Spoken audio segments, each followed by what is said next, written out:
Hey there, everyone. Welcome to Innovative Babble, this crazy idea that a few of us had to talk about AI and tech and innovation, really focused on a creative sphere. So my name is Ian Loomer, and we're going to go around the room and talk, introduce ourselves and talk about what we're doing a little bit. Russ? Yeah, I'm Russ Johnson. I've worked with these gentlemen for a long time. They're awesome, and it's kind of great to be able to have the opportunity to take everything that we've been working on in the professional sphere and kind of investigating in our personal lives and bring it together into a podcast where we can share that with people.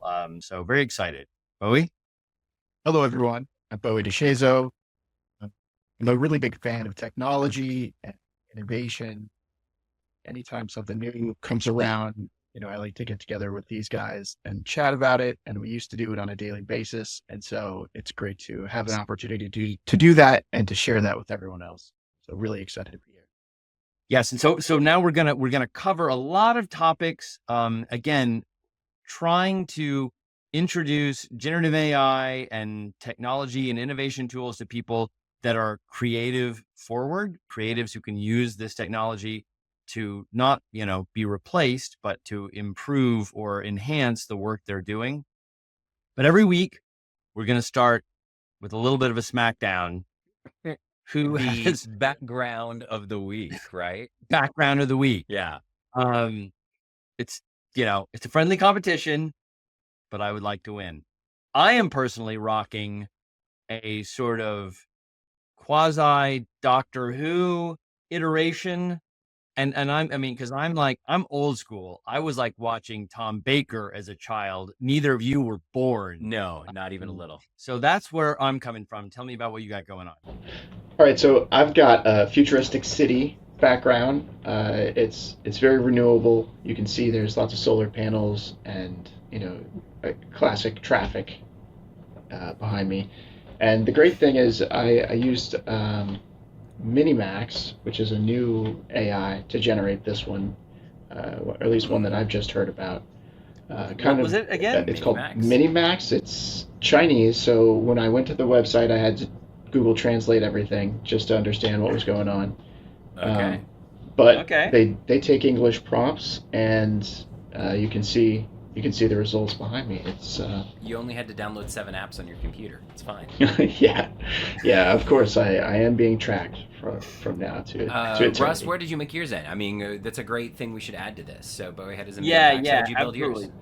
Mine was straight up Midjourney. I'm a bit of a Midjourney stan. That was kind of like, I tried a bunch at the beginning and settled on them and liked them, and that's kind of where I live. But that's not to say I use them exclusively. But this is totally Midjourney work. So mine is actually the cover of my brother's upcoming book, The Tower of Jack. But this is actually an interesting. So this is done by an artist, an incredible artist we found on DeviantArt, who created this cover, did it by hand, didn't use AI. But what the motion you're seeing is what I did in AI. So he gave us, I removed the main subject using Photoshop's generative AI, select subject, remove background, cleaned up that area, and then I threw it into Runway to make all the lightning animation move and stuff like that. So It's that kind of combo of real life art meets AI background. So it's I like the merging of the two. Nice. All right. Well, I guess to my way of thinking, I'm going to cast my lot for Ian's background because A, it has purpose. B, it is a combination of techniques, which is, again, I think that's a lot of what we're about. It's like not everything just being AI, but rather taking creative work and fusing it in interesting ways. I love you, Bowie, and I love the Chinese, but I'm gonna go with Ian. Yeah, no, we're gonna save that clip for a meme. This is what's gonna happen. The Temu option for sure. Fantastic. All right, when we come back, I win the underwater basket weaving lessons for this event. When we come back, we're going to be talking about, speaking of Runway and generative AI, the Gen48 Runway ML Gen48 Film Fest, which is coming up. So stick around, and we'll be talking about that. And welcome back to Innovative Babble. So in every episode, we're going to talk about the headline of the week. And there was a 3-way leg wrestling contest that Russ won. And so now he gets to tell us, what is the headline of the week? What have you found? What is happening in the world of AI news? Well, and probably everybody has already read this, but I'm going to go ahead and share it anyway. Fungus-controlled robots tap into the unique power of nature. So yeah, it's not enough to perhaps have like dog-shaped or human-shaped killing machines. We're actually trying to make robots that are like fungus. I'm just going to read a little bit from the beginning. Wait, fungus. So they're making robots that look like the moldy fungus bread that's in the loaf of bread that I forgot about for 2 weeks. Yes. Don't just look like, but are powered by that same fungus. So like So biomechanical.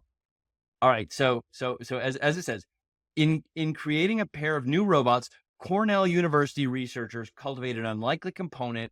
One found on the forest floor, fungal mycelia.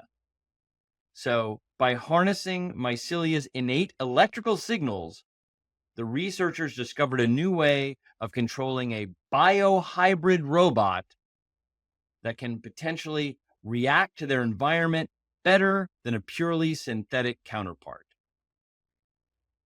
Now, wait, what does that mean? React better to their environment than, like, it's better mold and fungi than mold and fungi? mushrooms in particular. They can adapt to their environment better. They can ruin your bread faster than regular fungi. So just one more quote. By growing mycelium into the electronics of a robot, we were able to allow the biohybrid machine to sense and respond to the environment. In this case, we used light as the input, but in the future will be chemical. The potential for future robots could be to sense soil chemistry and in a row of crops and decide whether to add more fertilizer or, for example, migrate the downstream effects of agricultural harmful algae blooms that we don't want, or just to crawl down human lungs and choke us out. From the inside out. Yeah. That's kind of what I'm thinking. Either it will save humanity by helping us understand our crop cultures better, or kill us from the inside out. Yeah. It's a coin toss. Wasn't this how the Reavers got started in Firefly? Isn't this the whole the basis of that? Oh, thank you. Yeah. Nice. Deep nice cut. pull. Deep cut. That's right. Yeah. No, but I like the idea. The interesting, you think about all the applications, and so many people focus on, what we're talking about, creative a whole lot, or the big implications for healthcare, or, tracking, or, software development. But I like the Cornell kids, like the weird kids getting with the mold and going, hey, let's find some algae and make it move and dance and, save humanity. I like where their heads are at, is where I'm getting at. I wonder if it'll be, it'll come to a point where it's more efficient to grow a processor out of mold than it is to make one from silicone. And then we'll have, mold-powered watches, and phones, and things, right? It could be cheaper for sure. I like where your head's at. That's what I mean by efficient, not energy. It's interesting being controlled by light, and manipulating that. So I was reading the other day about tattoos. Have you seen this, where they're doing a new tattoo where they can change and bring it by light? It's like different lights will make it change colors or appear or disappear. Right. Based on what you're doing. I'm like, that's an interesting application. It seems Cornell's doing the same with this algae. They're now using these photosynthesize some kind of feature to do action. Well, I have to say, I'm always a little bit fascinated when robotics people kind of walk away from, this sort of cliched notion of like, it's got to look and walk like a person, or it's even got to walk and look like a dog. Nature provides a lot of interesting and sometimes more efficient ways to move across a terrain. So, robot snake, robot centipede, robot spider. I mean, now, robot fungus. Robot algae. Yes. Yeah, robot algae. I think that's kind of fascinating and a smart way to look at things because, it's a little egocentric in my mind to be like, oh, let's just make it like us. Yeah. What's so great about us? What have we done? It's so It's great. the nanobot technology that we see online or in movies and TV, right? It's so small and tiny. This is just I guess the easiest way they found to make this technology. Yeah. I like it. Good headline of the week. I like it. Okay, headline of the week. But now we're going to take a little break. We'll get this little segue and then get into our topic of the week, which is, of course, Gen48 with Runway ML. Okay, we're back, and we're talking about Runway ML and their Gen48 video race, which there's one coming up, and that's exciting to me because I'm a big fan of deadline art of any kind. If you've ever done like a 24-hour film fest or the NaNoWriMo, novel writing competition in November, those sort of things are a great way to just kind of get outside of your head, find the creative thing you want to do and do it because it has to be done quickly. And Runway has been hosting this competition now a couple of times. This is the third iteration, and it's a great way for anybody who wants to get into generative AI video making and kind of learn about it, because when you register for the competition, they give you credits to be able to make whatever you want. So it's this sort of, this opportunity to be completely unleashed and explore and experiment with this great new tool. What do you guys think about this? I know you know about it. Oh, absolutely. I think it's an incredible opportunity for not just filmmakers, but anybody who wants to be creative to jump in. Because correct me if I'm wrong, they give you credits just for signing up and being part of it. And that's the real expensive part to a lot of AI creation is the credits. Go so fast, with a couple of experiments, you're just like, and there goes $50, just testing, especially with Runway. While it's an incredible software, you put a lot into it to make that happen. So I think, being able to sign up for this is a chance to just get some extra credits and try and make something. And so I think about not just filmmakers, but people who are writers, people who, or even just have regular office jobs who want to stretch and be a little creative and try something and get into what is this AI thing. It's a great opportunity to kind of grow that skill set and put something to the test. Because those finite 48 hours means you can't waffle on ideas and creative and nitpick and go. You just got to make it. Yeah, and that's a great point. I think another, generally speaking, about these generative AI tools, I think that they benefit small teams and individual creators, maybe even more than studios or what have you. It's like you really do have the opportunity to generate visual effects and visual imagery that in the past would have required a team of people just on your own. And so if you have an individual vision that you want to put forward, a lot of these tools allow you to do that. Yeah. That's really one of the things that is so great about these types of, like you said, time sensitive film competitions or storytelling competitions. It enables people to look at tools that they wouldn't consider using in other situations. And, I don't know about you guys, but I'm the type of learner that really likes to get their hands on something and try it out with purpose before, that type of information sticks and stays with me and becomes one of the tool sets that I have in my wheelhouse. So, thinking back to the types of these types of competitions that I participated in the past, a lot of the times they were sponsored and, they came with camera equipment or they came with things that enable, the teams to create stories and tell stories. And, it's really the same thing when they're handing out free credits like that, to be able to play around and, get real experience with all of the different features and tools that Runway has to offer is so valuable, because the basis of how those tools work are going to be really important, to storytelling moving forward. I think what's agreed. interesting about it is that you don't even necessarily have to use Runway to submit. If you have another tool, like they require, and I think one of the winners last year, right, it had like a lot of regular video in it. It did. However, they did. I mean, I think that was especially true in the first iteration.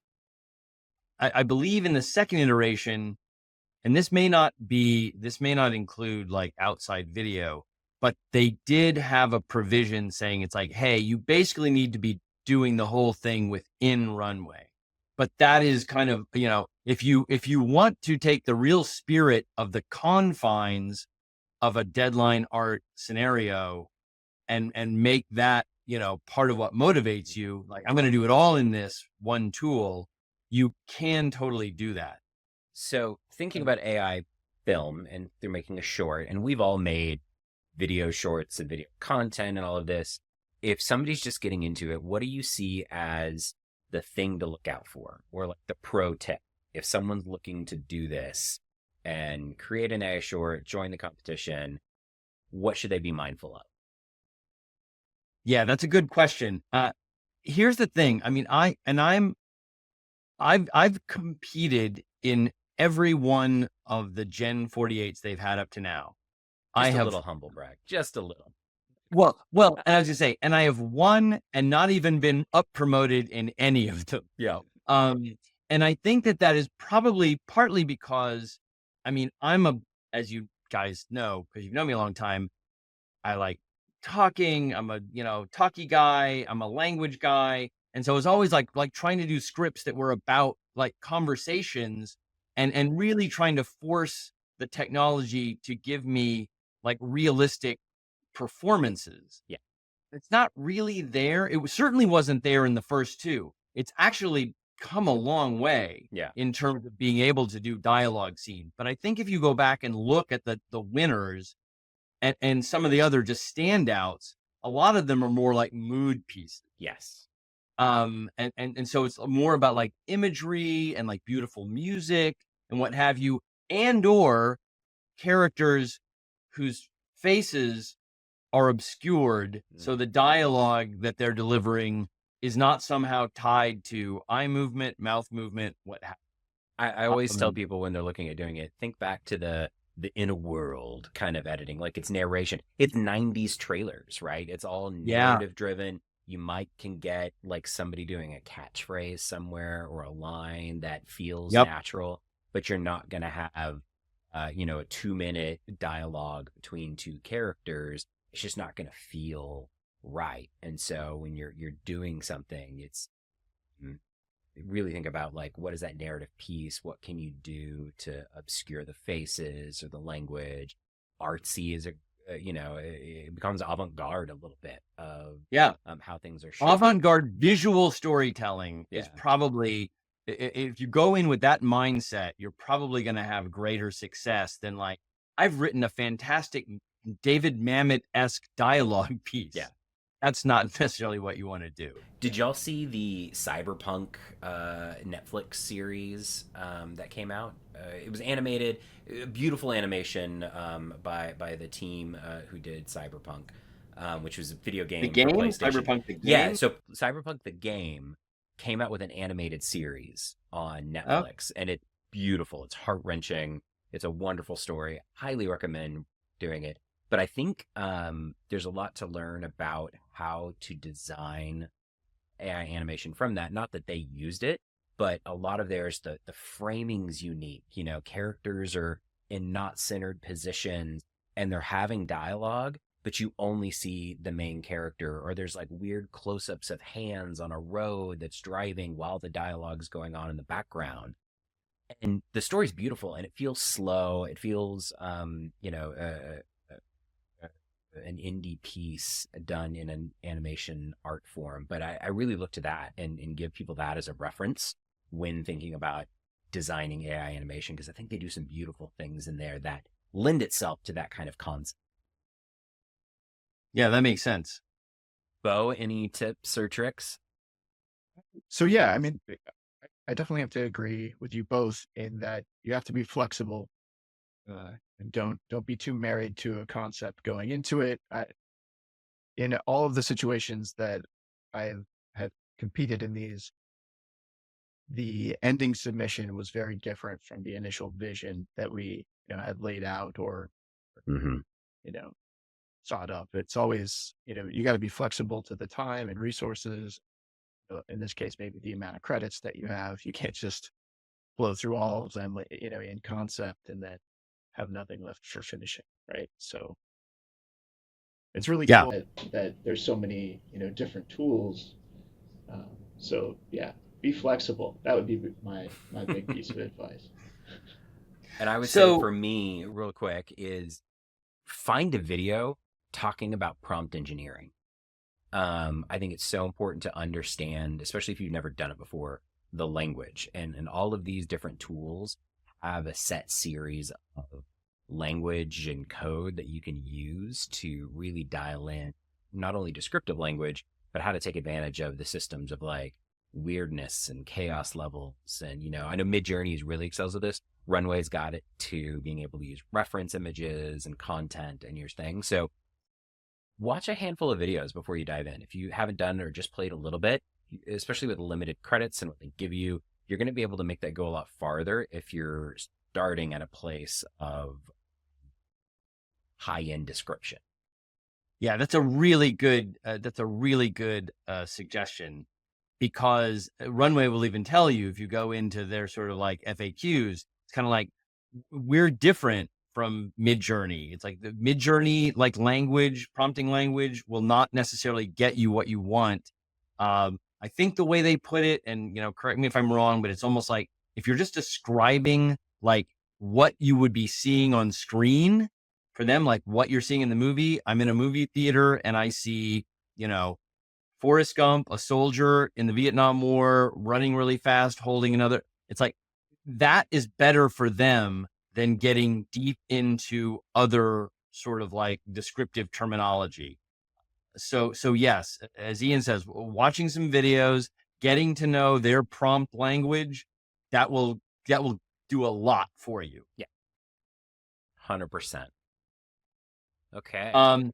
So we're getting close to the end. So what we're gonna, I think maybe right now, just again from a high level, let's just kind of call out some of the tools that are available in Runway that you'll be able to use. I'll break down like Gen 3. They've kind of broken out their text to video tools by generation, is the most sophisticated. But Gen 1, and this is the one that really kind of caught my attention in the beginning, it was most famous for video to video.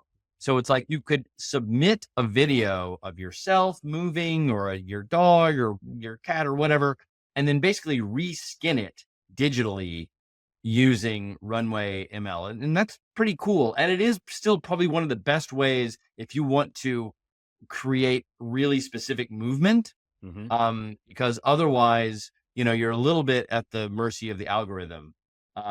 Gen 2 up that a little. You can use a still image and or just a text prompt, but then they expanded that to include their motion brush, which allows you to kind of bring in sort of motion details either in the background or within your character. And then Gen 3 just really has a higher level of just visual fidelity. It really looks great.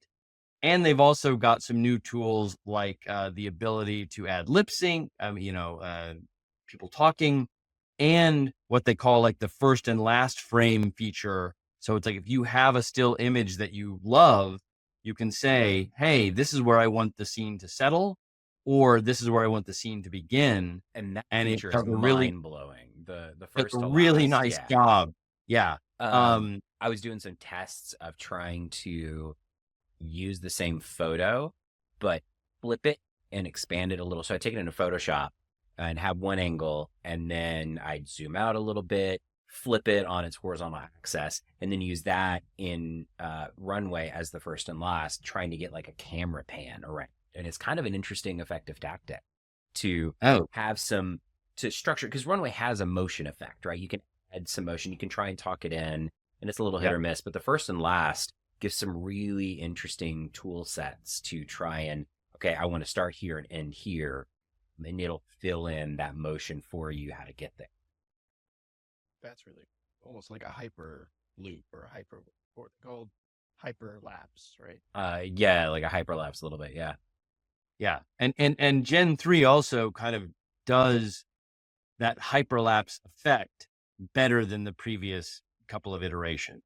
Yeah. But yeah, So- video to video is incredibly powerful. And I could see something, being used for the film as you're creating content and bringing content in. Because think about shooting something, on your phone in your house and then being able to take it into Runway and turn it into whatever you want. Just reskin it. Yeah, Yep. just using it for a special effect or something even. So do you remember it was Minority Report? He's like watching home videos from the past, but they have like a little bit more depth and Yeah. 2D, but they have depth. Like using the extract depth feature on a 2D video in Runway, I could see us, coming closer to that world where, video shot in the past, run it through a quick algorithm and then play it on your 3D display, right? Like it's becoming more and more possible and accessible to everyone. Yeah. That's all possible. Trying to think what else. They've got a huge suite. And again, all of it can then be brought into a timeline and assembled in the same way that any kind of traditional NLE would do. Yeah. And I think that at least for the purposes of today, that's kind of enough to give you the idea of what you could be playing with. Sure. If you just take the time you have to create an account. That doesn't cost you anything. Sign up for Gen48. They're going to give you the credits. You can do it as a team or you can do it as an individual. So And if you win, you can win money. Like you can win some money. Yeah, there's like the winner gets like 10, 15 grand and like 1 million credits, which is insane. That's a lot. I mean, 1 million credits is, I'm trying to think. I spent what, 10,000 credits is $100 or something like that. So I mean, Yeah. it's up there. Nothing to sneeze at. Yeah, you're absolutely right. So I mean, it's a great way to just begin if you want to start learning these tools. It's also a great way to flex your muscle if you're already a visual artist and you're just like, I want to play in a different sandbox. Yeah. I'm excited. We'll have to report back next event because I know we're talking about going to the Runway ML meetup, which I think will be really interesting. So they're having all of these meetups all over the world in different places. And I don't want to say 5 or 6 states in the US before they go out internationally. I think that's right. Yeah. So we're gonna carpool and head down to good old San Antonio and go see what the meetup looks like. Yeah, because these are definitely, they're not only, I mean, they're a great company, but things like this, and they have other, like they have like Runway TV, and they have basically a lot of community building experiences. because they're just trying to not only promote this technology, but I think kind of trying to create a creative community around it, Yeah. which I think is nice. And so you can definitely get involved in that if you just kind of dip your toe in Gen 48. Oh yeah. And Runway's not the only one having a film fest, right? Other AI companies are having film fests down the line as a way to promote their product and their tool set and to get people engaged in using their offering. So I know like Pika has one. Yep. I think Midjourney's got, they have a running contest going for like picture creation, stuff like that. Any others that we know off the top of our heads? Those are the ones that I think of right away. They think there are other just kind of like AI based film fests that are kind of platform agnostic. But those are the ones that I know most about personally from firsthand experience. So check it out. Go. I mean, we're going to have links down in the show notes below, and we'll be giving some additional notes and just kind of deep dives on specific tools over the next couple of days. So yeah, please keep tuning in. And if you are in Texas and in the San Antonio area, let's meet up at the Runway meetup. and have a drink and connect. We'd love to talk to you. All right, everyone. So this segment is called Babble Shares, where we share a link. And Russ, back to you. Yeah, and so to stay on point, you look in the show notes. We've got a link to the very first Gen48 winner. It's a short film called 2026. It's very funny, very quirky, and again, it's a great example of kind of what you can achieve with the technology. And that was now coming up on over a year ago, and so the technology is even more sophisticated. So look at it, check it out. You got a tagline of the video, what it might be? Like what's the show notes? What's the tagline of the film? Of 2026? Yeah. Bumbling idiot trips his way through the post-apocalypse. I'm sold. I'm in.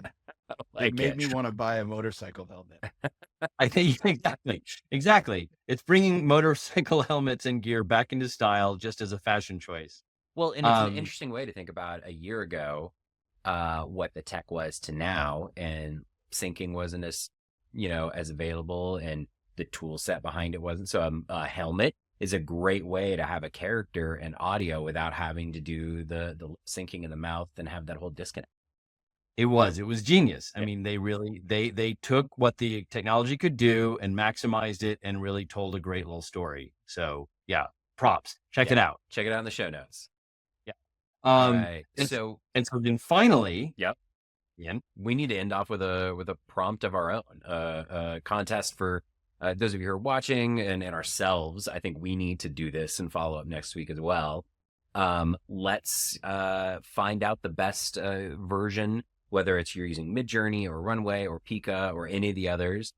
Make a fungus robot. I want to see what your best version of a fungus. Russ gave us a great headline of the week with the fungus robots, and I think we need to. I need to see your fungus robots. They can be terrifying and alien-esque. They can be cute and Pixar. They can be still images. They can be animated. I'm curious. What's the best fungus robot? So challenge is on, guys. Yeah, prompt that into existence. Make it happen. I love it. Oh, and also comment below. What was your favorite background? Yeah, we want to know who won the background contest for y'all. Yes, we gave it to Ian, but who knows? The universe at large might have a different. I have noticed idea. It looks like a centipede been coming out of my head this entire time. It was maybe which I personally think is awesome. That's it. Yeah, that's it. Yeah, for episode 1. Thanks to anybody who may have been listening. If there's anything you want to hear about or learn about or hear us talk about or investigate, please let us know. You can drop us a line at hello@innovativebabble.com. You can also sign up for the upcoming newsletter we'll be dropping in on our website, innovativebabble.com. Thanks, everyone. Until then, next time. Thanks all. Glitches in the neon, data streams, they never stop.